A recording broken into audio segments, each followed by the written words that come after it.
back with another Carlisle Cult Cinema Club, and I have got a brilliant guest, the man himself, Stuart Morriss, Misty Moon, the man behind it all, who does all the Bill shows, and he's fantastic. It's a pleasure to have you back on the show, Stuart Morriss.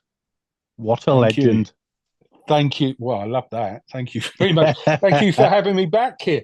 Third No, time. third time back on. Hopefully, we've just been planning some more in the future, which will be nice. With who we've mentioned, who would be amazing guests, but I won't mention them anymore because we'll talk about it as we get on. So, what's been going on with Stuart since we last had our last conversation? So I think the last one we had was with Yes. Graham Cole. That went on for hours, if I remember right. It was But about an hour and a half, but we talked for about anything with two. Graham, yeah, anything with Graham goes on for a long time. Bless his heart. So since then, we've had the Misty Moon 10th anniversary party. That isn't how long we've been running, but because we've been going now 17 years in October, but 10 years at the Phoenix, and that was nearly a Yes. year ago in November. So we've had that. We've made the commission with Adrienne Yes. King, which is doing really, really well in America, especially with the Friday 13th fans. We've been doing our normal Bill reunion gigs. We had a Minder gig, and we started working with Dee Anderson on growing up with Thunderbirds, and it's 60 years of Thunderbirds. So Dee Anderson is Sylvia and Jerry Anderson's daughter. We had a big show opening night at the Phoenix back in June, and since then it's started to tour now. So we've had one in Great Yarmouth last month. The next one is at the end of this month down in New Milton in the New Forest. Then Right. it's just down the road from us at the beginning of September in St Leonard's at the Kino. And there's going to be about 10 dates by the end of it. And we're doing the Cinema Museum in November, all Esher, all over the place. And then it finishes up at the BFI in December. And then after Oh, that, very we'll good. see where it goes. And it's Dee talking about, well, what it was like for all of us growing up with Yeah. Thunderbirds, but more importantly, how it was with her having all these puppets around her house and stuff like that. So mad childhood, but it's a really good show, a really really good show, and there's a Oh, bit of well. singing involved as well. So that's taken us slightly different, um, in a different way because I was never really into Thunderbirds. I missed it when it first came round, and then second time it came round, I was going into Doctor Who, and then it just really went over me. I had Thunderbird 2, which I was in love with, and all of that, but I never really got into it until I looked into all this fandom, and it's huge worldwide. Yeah. And this show is in its infancy, but it's growing legs, and it's being changed here and hit there, and it's really good. So if you get a chance Oh, to see it, excellent. Yeah. were you into Thunderbirds? I enjoyed the Thunderbirds. They were reshown again in the early 80s, late 70s when I was a kid. Thunderbird, Stingray, um, Captain Scarlet. They were all Fireball XL. They were all reshown late 70s, early 80s, ITV, BBC. For us little kiddies, which everything did kind of get reshown then. They did. They They did. don't do it. They kind of stopped doing it in the kind of 90s because it got had a resurgence in the 90s as well with Anthony Turner building the Oh, Thunderbirds, Blue the Blue Peter, Peter. So Tracy that Island. was Tracy Island. I think that was late 80s, early 90s. Um, so the Thunderbirds thing was really around. I didn't have any of the toys. I would love to have had them. But everyone was just buying Star Wars toys, which I loved Well, you see, because it that's was the thing that with me. generation.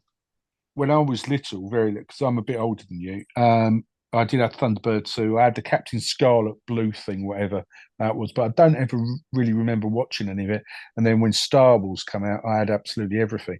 Yeah. And my best friend at the time, Mark, his parents used to get him two of everything. So he had one that he could play with and one that's still boxed, and he's probably still got all of that. So he must be sitting on a small fortune. I only had Just a one of bit. everything. I Yeah, used to take out the bottom plate of it. yeah, we were the same. We only had one of everything. I did have the Death Star that my uncle had bought me from Germany because he was in the army and he was posted over in Germany, and he bought us some Star Wars stuff, and it just so happened to be the cardboard Death Star, Yeah, which, you know, as a kid, you don't know what it's going to be worth and things like that. It got destroyed. You know what I mean? Fighting by with Luke me, Skywalker. fighting with my little brother. You know, him landing on top of it, it all getting squashed, and it just ended up in the bin, which was a big shame. But yeah, I was more of a Star Wars fan than Thunderbirds, so Star Wars figures were aplenty.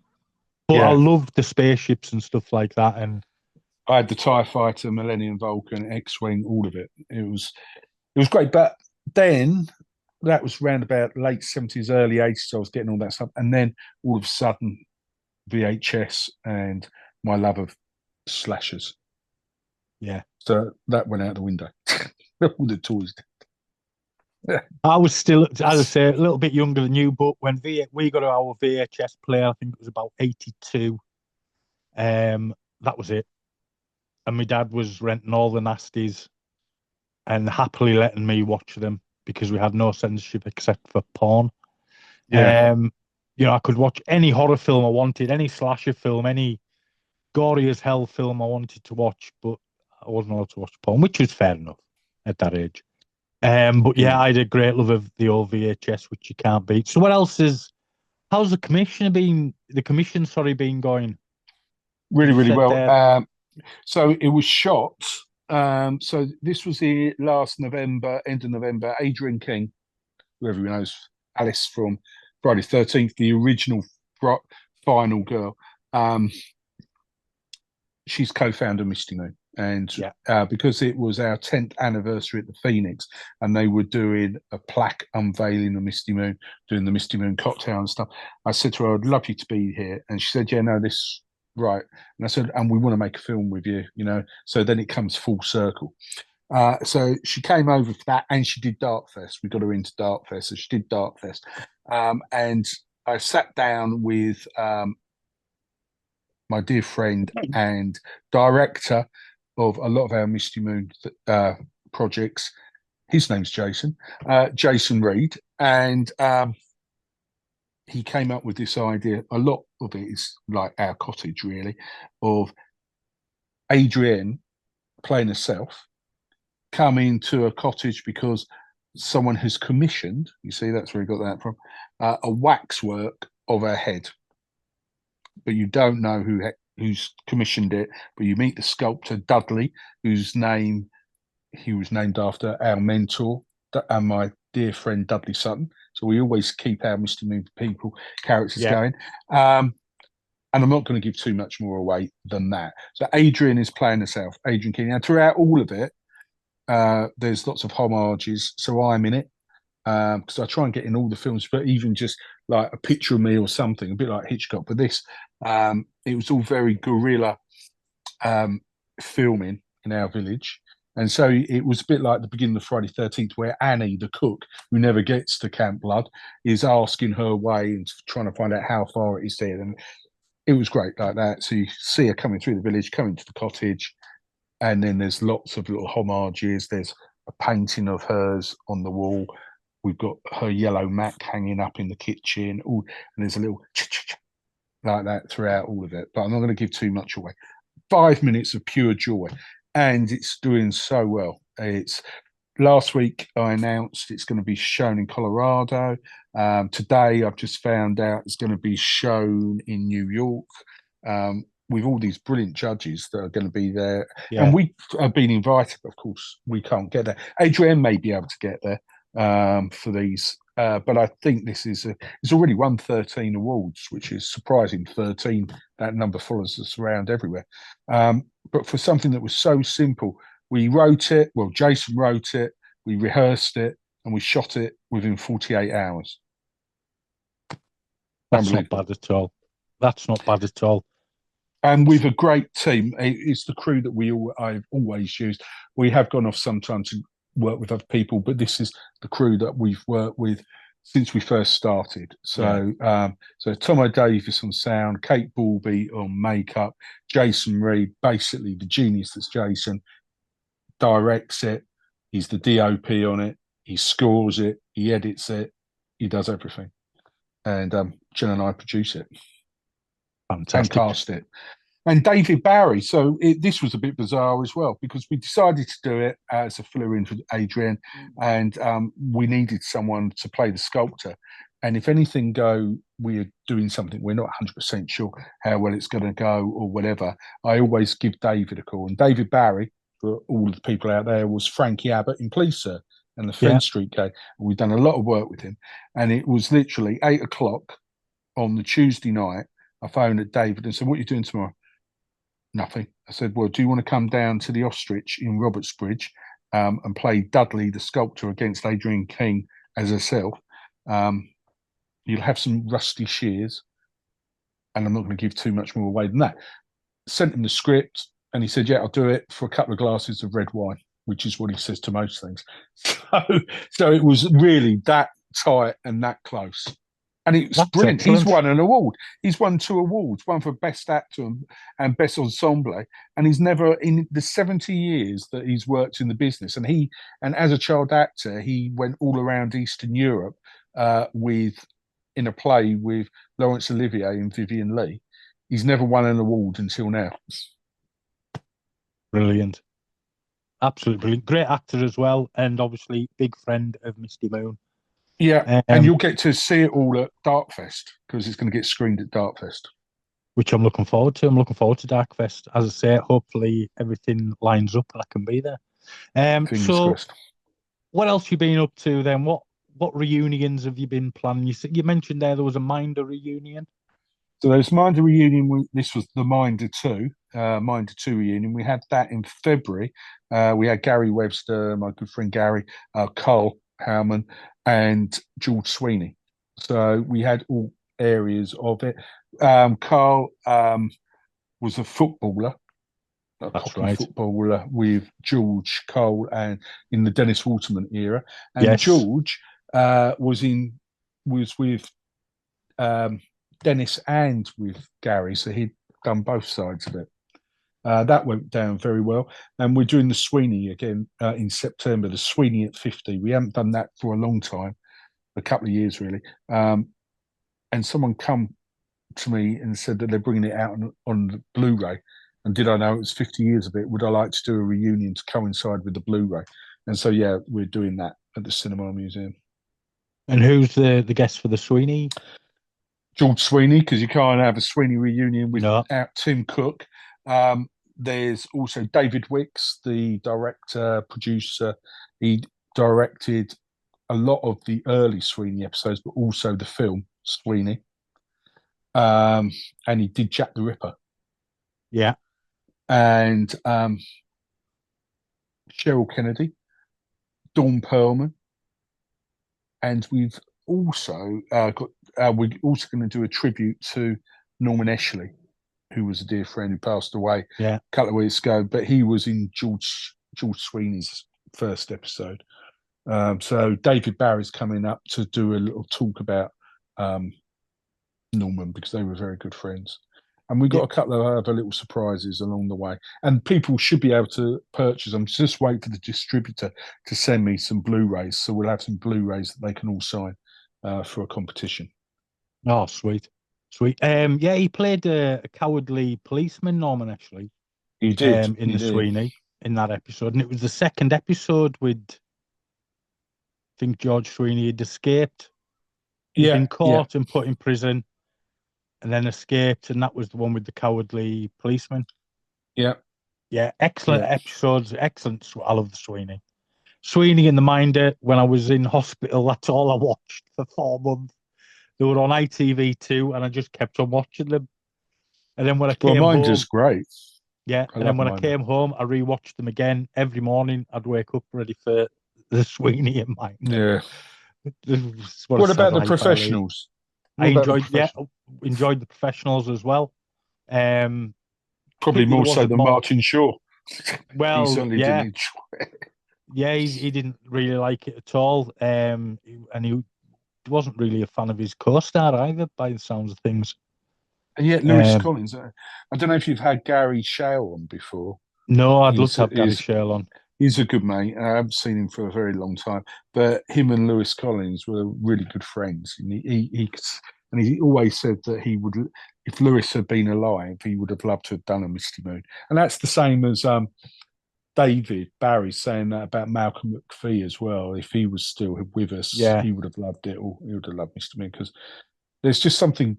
And I'm not blowing our own trumpet, but there's something different what we do to your average convention. It's more about having fun, socialising. It's not just about making money. Yeah. No, if it was, I would have given it that up years ago.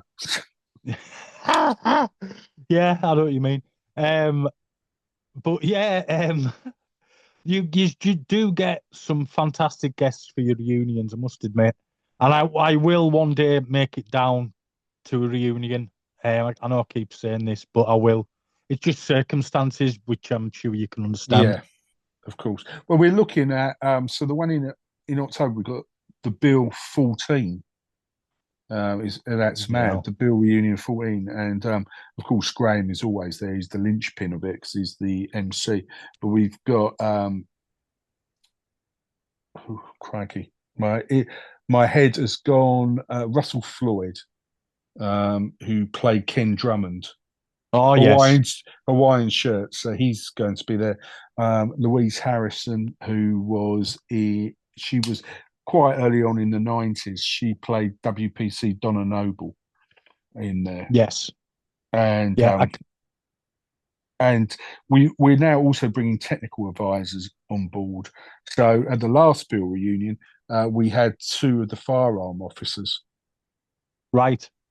Oh, excellent. And they are real police officers because they could carry the guns, and so they made up the squads and stuff. And it was interesting to hear it from serving police officers working on a program like this. So the next one, we're also bringing in 2 of the script advisors and one of the continuity archivists as well.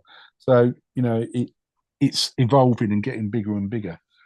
But with the Bill, it could just go on and on and on. Well, I mean, the Bill was absolutely fantastic. I watched all 1,400 and something episodes. I remember you telling Graham. Yeah, I think I was with the Graham one. I still had a good few to go because I just watched his him leaving the Bill, which was as I said, it was a pathetic episode. They should have made more of it, and it was just kind of you leaving by. And yeah, he'd been in it from the very start, and it was a big shame how they let him go. He should have been there to the end. Yeah, well, it finished literally. Was it 6 months or a year after that? About a year after that, yeah. Which was a big shame, I must admit, big shame. It's an excellent show, but it did go downhill. Yeah. Well, when it first started, I think I did mention this before that I became a police officer for 2 years, and it was because of the Bill. Yeah. I think I did mention it in one of the podcasts. I was at Vine Street, which was in the West End, and I joined because of the Bill, and I wanted to meet WPCs that looked like Carolyn Pickles and Louise Harrison and all of those lovely, Andrea Mason, all those lovely ladies back then. And the WPCs in my nick looked like Graham Cole and Reg Ollis. And I can remember there was one episode, and it was someone's birthday, and one of the WPCs, she was leaving as well, stripped off into her knickers and suspenders and all that kind of malarkey. Which was but back then that was a thing on TV. You'd see tits, and you'd see things like that, and it wasn't a big deal. Now they make it a big deal, which is a massive shame. And yet, all the swearing is a big deal these days. Well, it's not a big deal. You can't watch a program without swearing in it, and half the time it's not needed. No, not at all. It's ridiculous. Not at all. Mind you, I do the radio and things like that, and one of the big rules they've got for me. I can play anything I want as long as it hasn't got a fuck in it. But last week, and they've not spotted it, I played a trailer for the boys, and there was a fuck in the trailer which I hadn't caught, Oh dear. and nobody's spotted it. Nobody's said anything. I've got away with it, so I'm all right that way now. Do you know when you just But wait now for you the phone just call? mentioned it. Well, they don't listen to none of the radio show. Listen to this, so don't worry about it. You know what I mean? I don't think even with the Jonathan Ross one, I don't think most of them watched it. So, and that was a good get for us. So, what else you got planned for the rest of this year and coming into next year, then, Stuart? So, well, we've done another film. We shot a film in the summer called Reunion. God and the Devil meet in a care home. Because Right. we weren't going to do any more shorts after the commission. Jen said, well, "Look, we've come full circle with Friday 13th and with Adrienne. No more shorts. We'll just concentrate on the feature." Yeah. And I agreed. But because of we had to get a entertainment lawyer involved because of the name Elvis versus Zombies, we were a bit worried about what we can use, what we can't, and references and that. So that put it back a bit. And now we're bringing in some investors that have wanted changes to the script. That's put it back a bit more. So I just said to Jen, look, there was a script we had called Reunion that Jason again had written for Brian Murphy and Dudley Sutton. So Brian Murphy was going to play God, Dudley Sutton was going to play the devil. And it was near enough the same script, but we have had to change it this time around. I said, why don't we try and redo that, and just to keep our creative juices going. So I contacted Jason and said, do you want to do it? And he said, yeah, I'd love to do it in the summer. It'd be great.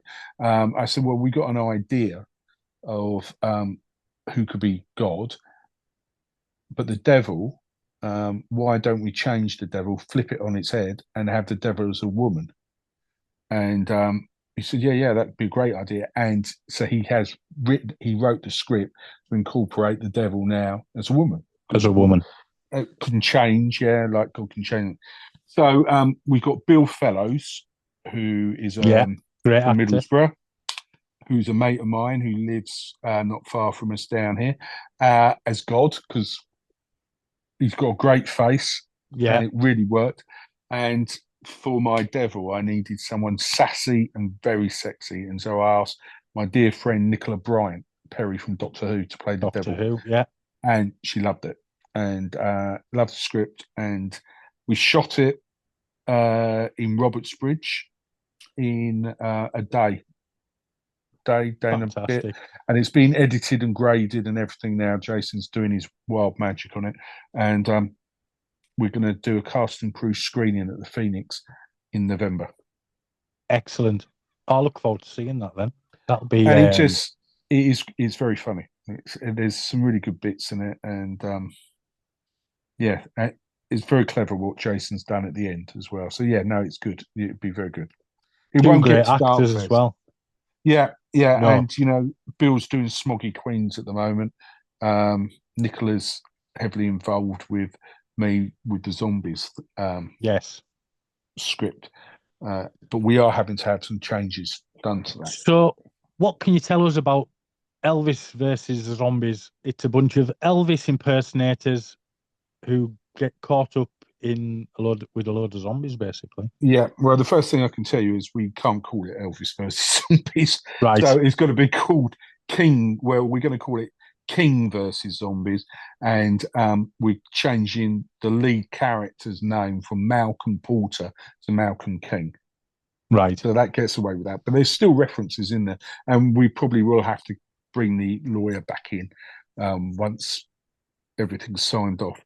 But what it's meant to be is 6 Elvis impersonators going to the annual Elvis convention competition in Folkestone, and as they're driving along in the minibus with their madcap driver Duncan, this military plane has crashed on the motorway further down and has let off all this gas, and this gas turns cow shit into zombies.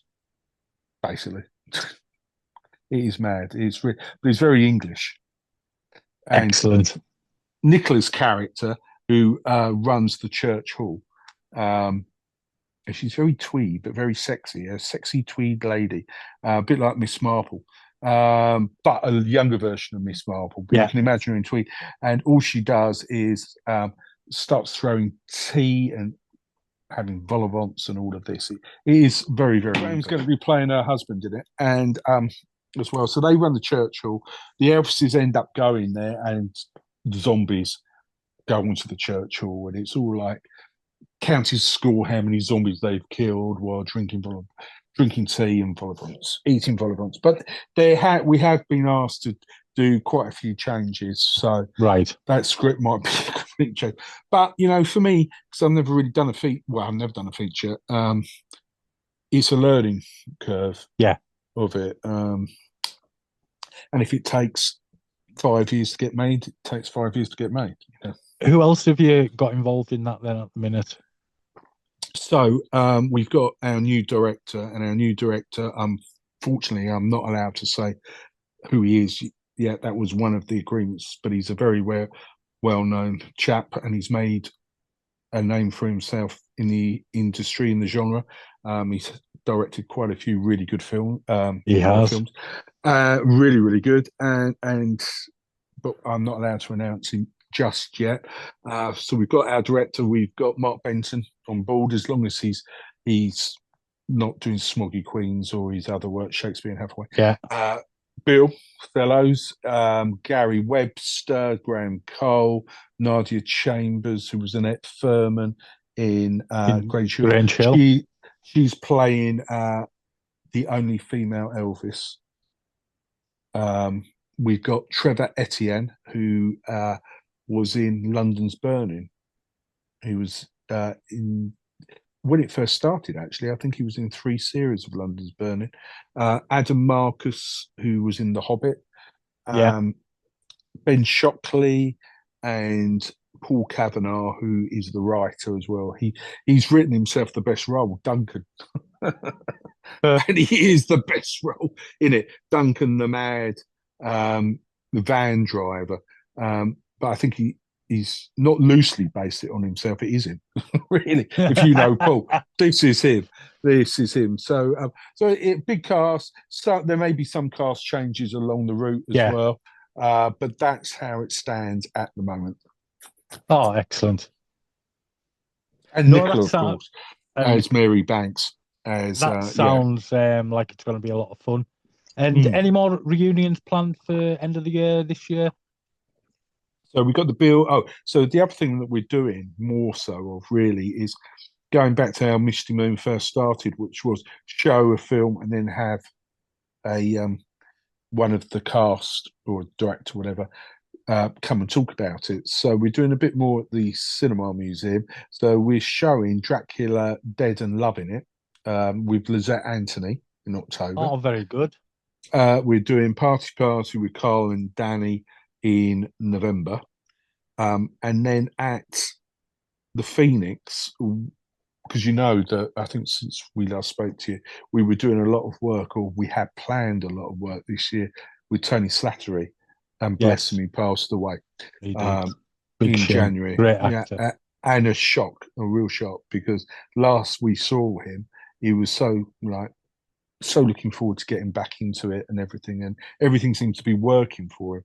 So it was awful shock. So we have started to do, because there is the Tony Slattery Rambling Club podcast online, but we're going to do that live. We're going to do 2 at the Phoenix. The first one is in October with Ian Lee, and the second one is in November with Roland Rivron. Oh, very good. 2 great names in comedy.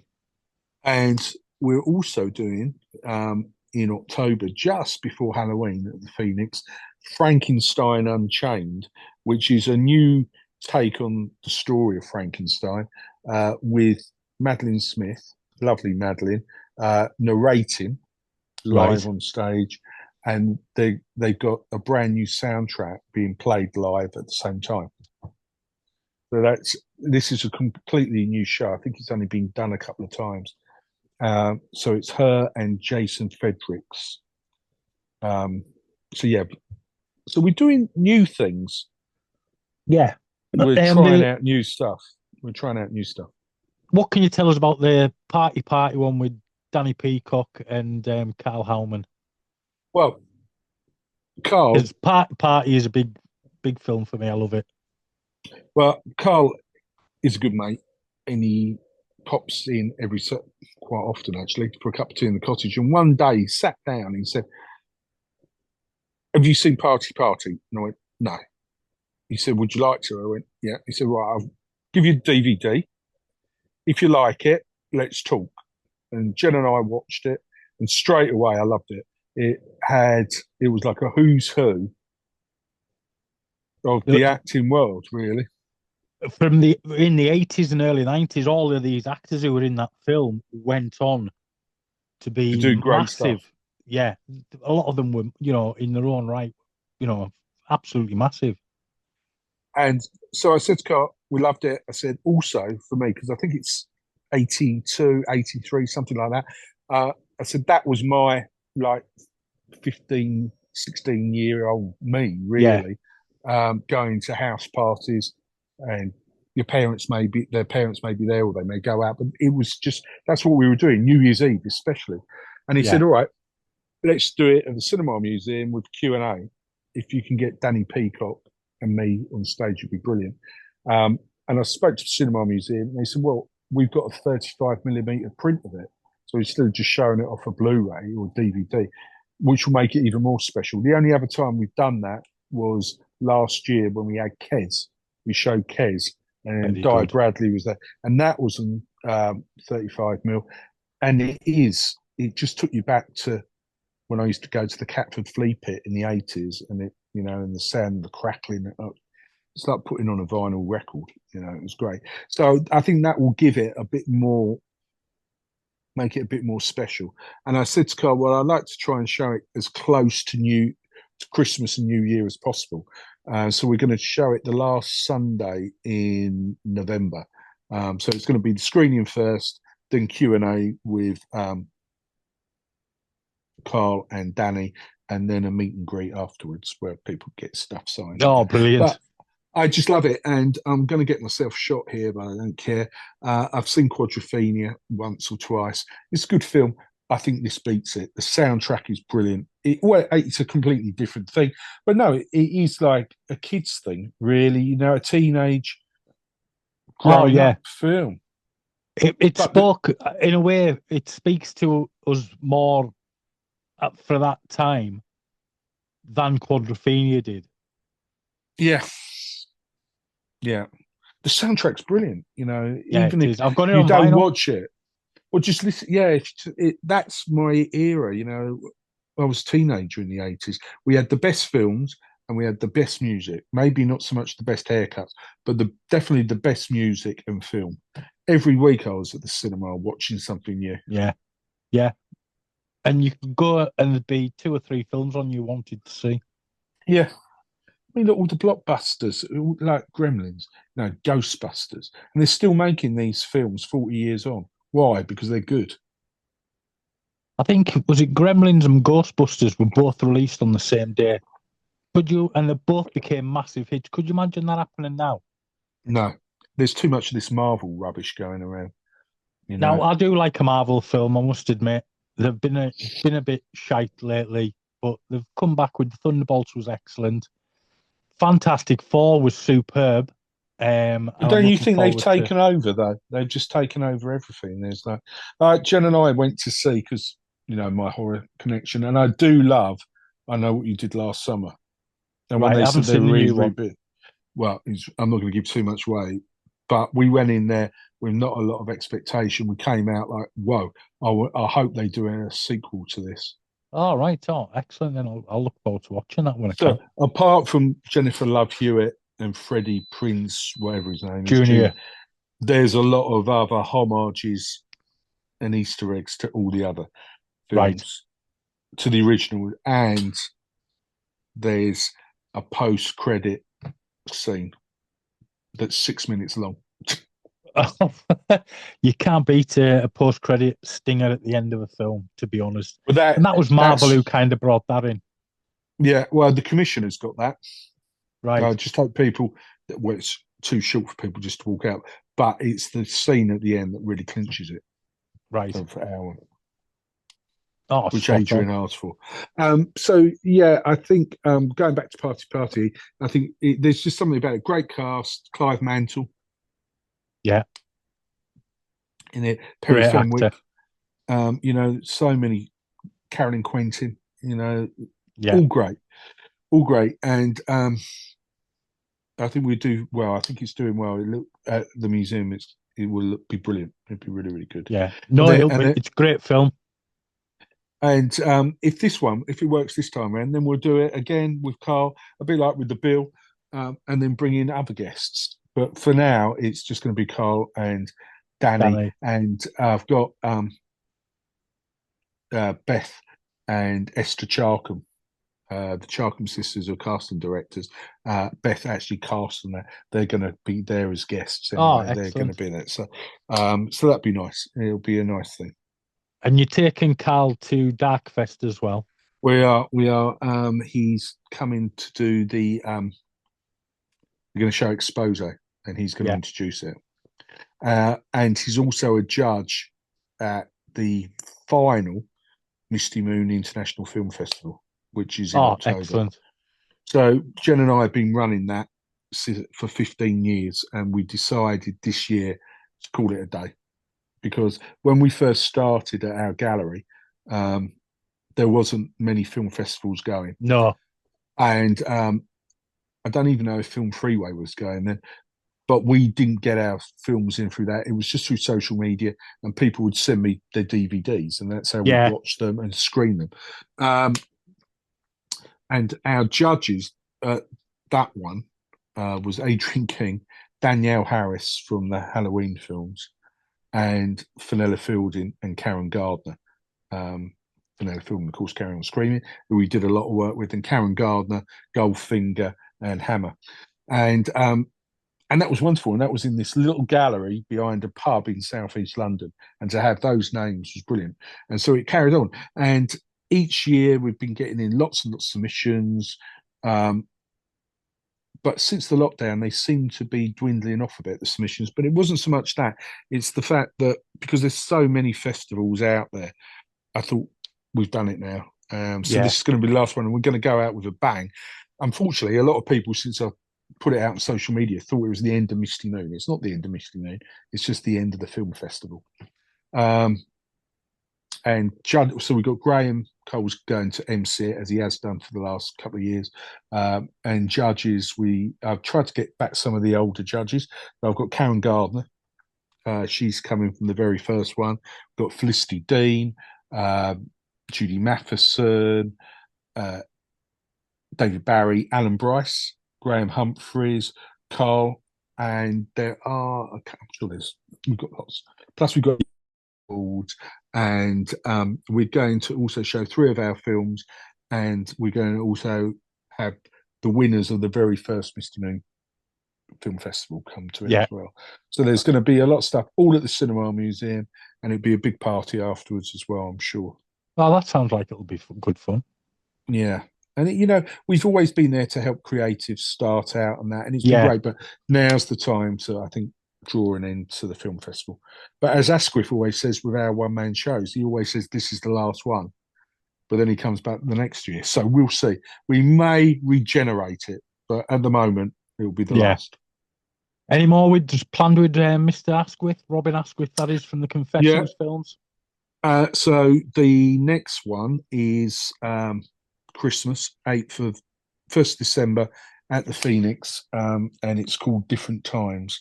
So basically, the 70s was different times now, and you could get away with more.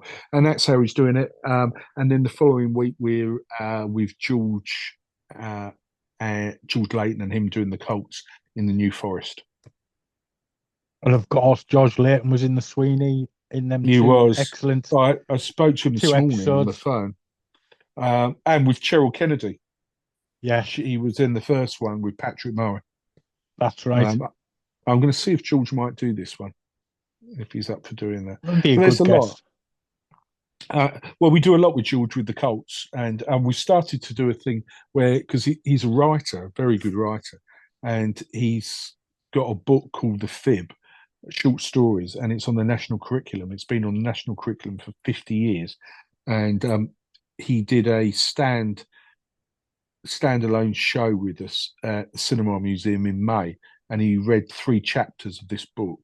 And Richard Littlejohn was there, the journalist from the Daily Mail, and he wrote a full-page article review on it. Gave us like 5-star review.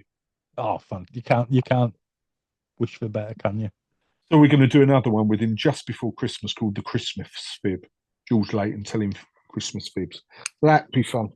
That'll be good. But there's so much going on that I sometimes get muddled of dates and names. And people say, "Where do you keep it?" Well, it's all up here. But yeah, that's the same with me. I very rarely write things down.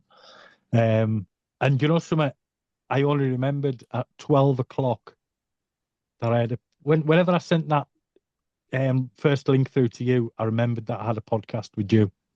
I went, oh no, I've got a podcast today. So it was like, I'm very forgetful.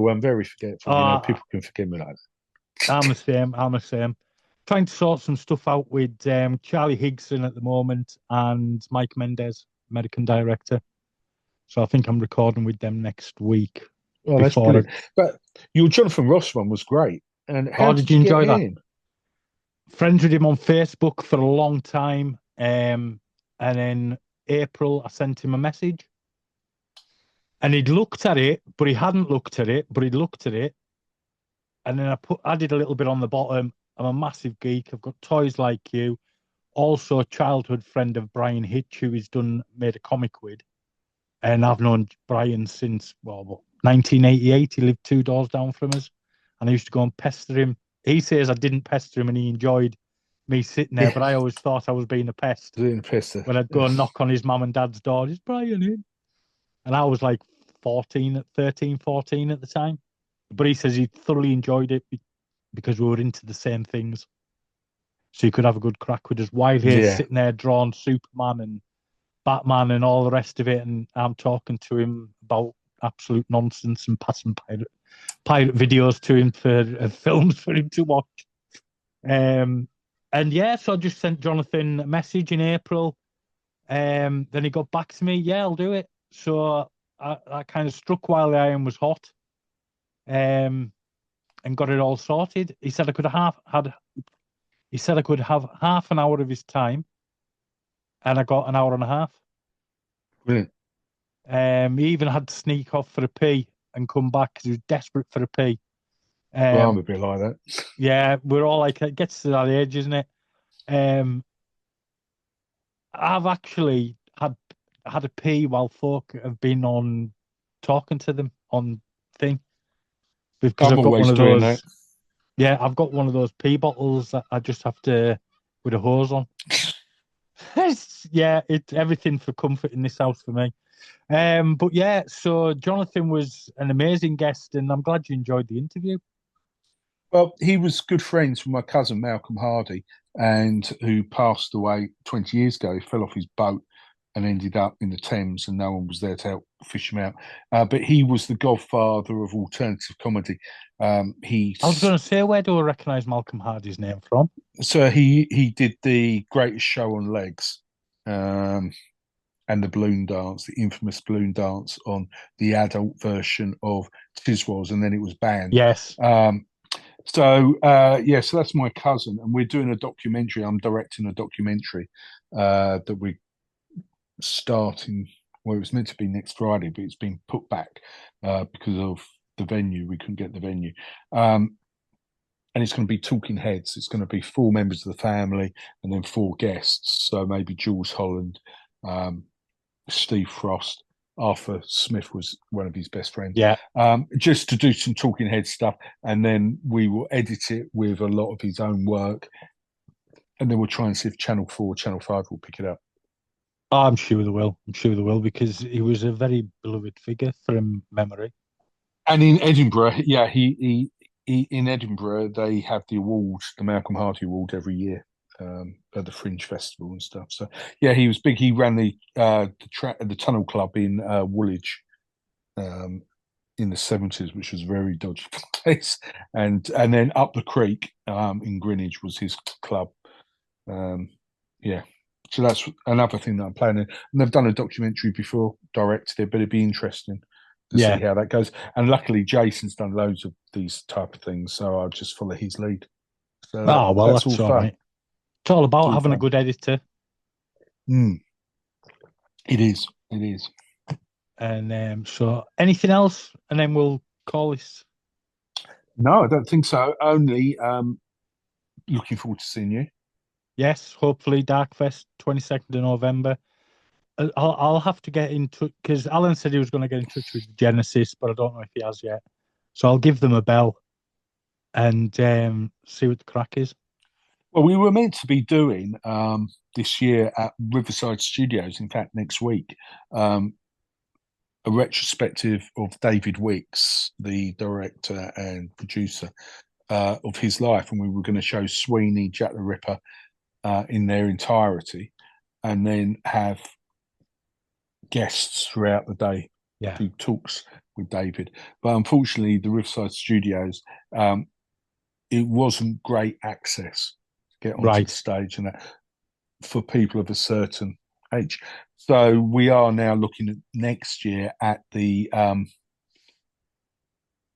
Genesis, and that's because it has got lift access and stuff like that. So I think you'll be fine. Oh, you well, should be fine. Fingers crossed. Fingers crossed it all works out brilliantly. I'll get to meet you, get to meet Pricey, and Mrs. Moon, you get to meet her as well. The beautiful Mrs. Moon. And she'll be selling her new calendar there. She'll have a 2026 calendar. That's all doing well for her. She's been in 4 magazines this year. She does the old school pin-ups. Yeah, that's it. So if you like an old school pin-up, wearing stockings and suspenders mostly. If you like that, get Mrs. Moon's calendar because it'll be full of naughty installation. Yes, lots of that, which all good.